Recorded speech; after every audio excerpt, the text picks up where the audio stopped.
Riker and Troi hold an impressive Star Trek record that I doubt will ever be broken. When you think of Star Trek power couples, you might picture Spock and Uhura from the Kelvin timeline, Worf and Dax in Deep Space Nine, or even Janeway and Coffee, which, frankly, is the most unshakable pairing in the galaxy. But if there's one duo whose connection spans decades, multiple TV series, and major motion pictures, it's William T. Riker and Deanna Troi. Jonathan Frakes and Marina Sirtis didn't just play the first officer and ship's counselor on Star Trek. The Next Generation, they became two of the most enduring characters in franchise history. And in doing so, they've earned a unique Star Trek record that will likely never be broken. No other romantic couple in the franchise has had their relationship depicted, developed, and revisited across as many years, shows, and mediums as Riker and Troi. This isn't just about screen time, it's about longevity, evolution, and the remarkable consistency of their portrayals. The early days, an implied history before Episode 1. From the very first episode of The Next Generation, Riker and Troi stood out. While most characters were meeting for the first time, the audience quickly learned that these two shared a mysterious past. In the pilot, Encounter at Farpoint, Troi greets Riker with the telepathic phrase, Imzadi, which Betazoids used to mean beloved or first love.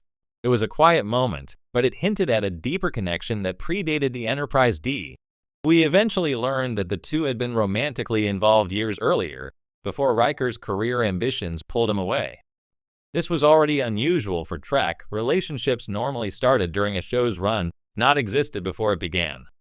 This gave their dynamic a sense of lived-in history from day one, a foundation that would carry across decades. The will they won't they years? Throughout TNG's 7-season run, Riker and Troi danced around each other romantically. The writers leaned into a friendly yet flirtatious rapport, allowing the pair to date others, but never completely closing the door on a reunion. This approach was clever. It let fans root for the pairing without turning the series into a soap opera.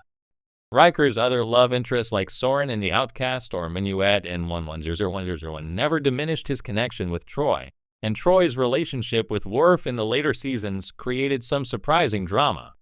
But no matter what, the Imzadi bond always shone through.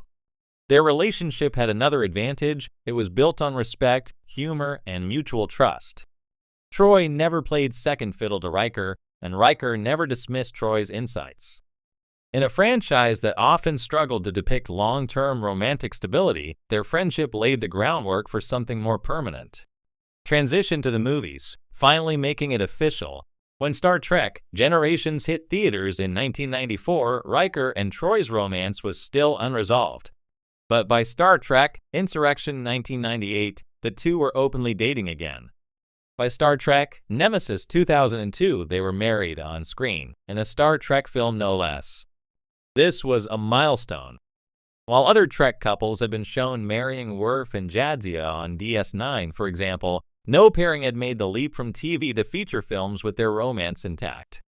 Riker and Troi's wedding bridged not only fictional timelines, but also real-world mediums, giving them a kind of canon longevity that's incredibly rare.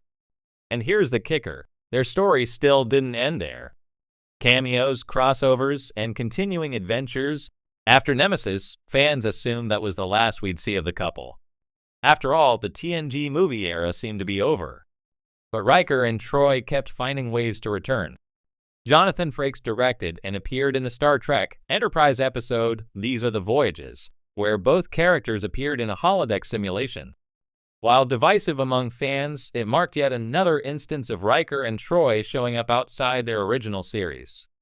Then came one of the most crowd-pleasing moments in Star Trek, Picard. In Season 1's Nepenthe, Jean-Luc Picard visits the couple's home, where they're raising their daughter Kestra. The episode offered a rare, tender look at what a long-term Starfleet marriage could look like. They weren't just married, they were older, wiser, and still deeply in love. They returned again in Picard Season 3, now back in uniform and helping their old crewmates in one final mission. Their banter, teamwork, and unshakable chemistry were exactly as fans remembered. Why this record matters? If we break it down, here's what Riker and Troi have achieved. Introduced with a romantic history already in place TNG 1987, Developed over 7 seasons of television 1987 to 1994, romance rekindled and solidified in feature films 1998 to 2002, on-screen marriage in a major motion picture Nemesis 2002, appearances in a prequel series Enterprise 2005, domestic life and parenthood shown Picard 2020, return to active duty in a legacy series Picard 2023. That's over 35 years of continuous character development across multiple shows and films, with the same 2 actors playing the roles the entire time.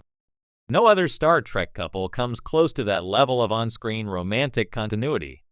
Even Spock and Kirk, the most iconic Star Trek duo of all time, don't count here. They were never a romantic pairing in canon. Other couples like Tom Paris and B'Elanna Torres or Worf and Jadzia Dax had satisfying arcs, but none spanned as many distinct eras and mediums. Why it's almost impossible to break. A few factors make Riker and Troi's record nearly unbeatable. 1. Actor longevity and willingness to return. Frakes and Sirtis have shown unmatched dedication to their roles. Many Trek actors happily return for cameos, but few have reprised their characters so consistently over such a long time frame. 2. Character flexibility. Because both characters are Starfleet officers and later civilians, writers can plausibly bring them into almost any Star Trek story, whether it's a ship-based adventure, a diplomatic mission, or a personal visit. 3. Fan affection. Riker and Troi are simply beloved. Fans love their humor, warmth, and playfulness. This makes them an easy sell for producers looking to inject nostalgia into new Trek. 4. Changing nature of Star Trek production. In the modern streaming era, Star Trek has multiple shows running at once, but characters tend to remain siloed in their own series. Long, multi-decade crossovers are rare, and given how quickly casts rotate, it's unlikely we'll see another couple span so many different formats. 5. The passage of time. Riker and Troi's journey began in the late 80s and has continued uninterrupted into the 2020s. Even if a new couple started today, it would take at least 30 years to match their record. By then, Star Trek could be unrecognizable or not even in production. The secret ingredient: chemistry. Plenty of shows introduce romantic subplots, but most don't survive because the actors lack the spark that makes the relationship believable. Frakes and Sirtis have the kind of on-screen chemistry that feels entirely natural, equal parts affection, teasing, and shared history. It's easy to believe Riker and Troi have been through decades of adventures together because the actors themselves have spent decades in each other's company. Behind the scenes, Frakes and Sirtis are close friends, which only strengthens their performances. That's a rare alchemy you can't manufacture. A love story that grew up with Star Trek. What's truly special about Riker and Troi's relationship is that it has matured alongside the franchise itself.